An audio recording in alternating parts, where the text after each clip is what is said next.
Assalamualaikum warahmatullahi wabarakatuh. Perkenalkan, nama saya Dinda Aulia Hanum Nabila dengan NIM 24108040058 dari kelas C Prodi Akuntansi Syariah angkatan 2024. Di sini saya akan memberikan sedikit penjelasan mengenai materi fungsi penerimaan dalam konsep integral. Kita langsung saja ke pembahasannya. Yang pertama ada definisi integral. Pada dasarnya, integral adalah kebalikan dari diferensial. Integral atau antiturunan adalah suatu proses mengembalikan suatu turunan fungsi ke dalam kondisi tertentu. Nah, di dalam kalkulus dikenal ada dua macam integral, yaitu integral tak tentu dan integral tertentu. Yang pertama ada integral tak tentu. Integral tak tentu adalah suatu konsep yang berhubungan dengan proses penemuan suatu fungsi asal apabila turunan atau derivatif dari fungsinya diketahui. Mengintegralkan suatu fungsi turunan atau fx berarti adalah mencari integral atau turunan antinya, yaitu f besar x. Proses mengintegralkan disebut integrasi.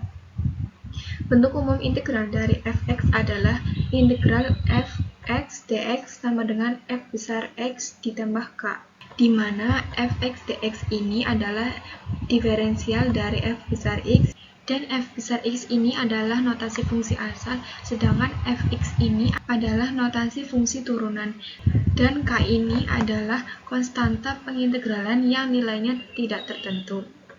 Selanjutnya yang kedua ada integral tertentu. Integral tertentu adalah integral dari suatu fungsi yang nilai-nilai variabel bebasnya memiliki batas-batas tertentu.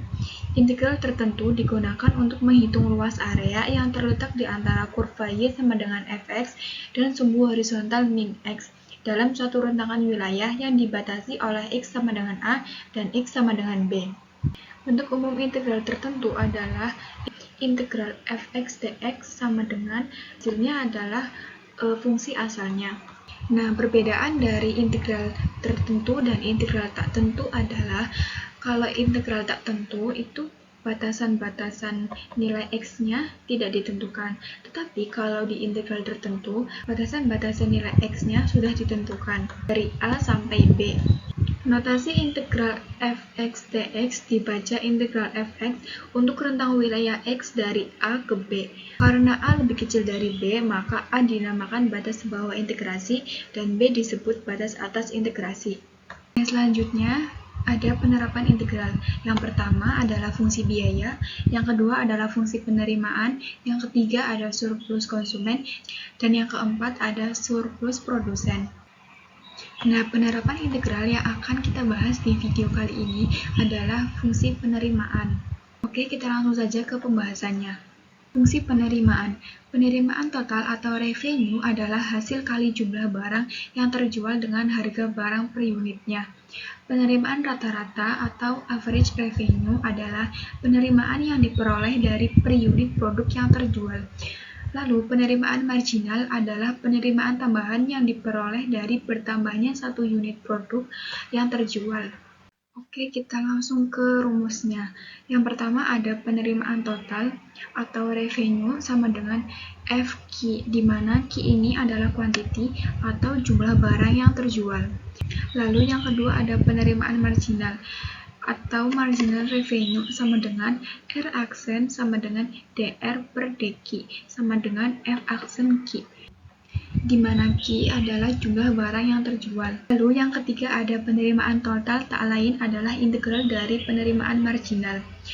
R sama dengan integral MR DQ sama dengan integral F aksen Q DQ. Oke, kita langsung saja ke contoh soalnya. Diketahui penerimaan marginal suatu perusahaan adalah MR sama dengan 10 min 6Q. Berapa persamaan penerimaan total dan penerimaan rata-ratanya? Penyelesaian. Yang penerimaan total rumusnya adalah R sama dengan integral MR DQ. Jadi MR-nya diketahui 10 min 6Q. Tinggal kita masukkan saja seperti ini.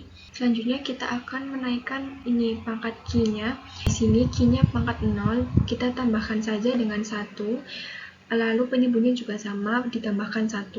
Dan yang di sini yang 6Q ini Q-nya Pangkatnya 1, kita tambahkan pangkatnya dengan 1, jadi seperti ini, dan penyebutnya juga sama, ditambahkan dengan 1.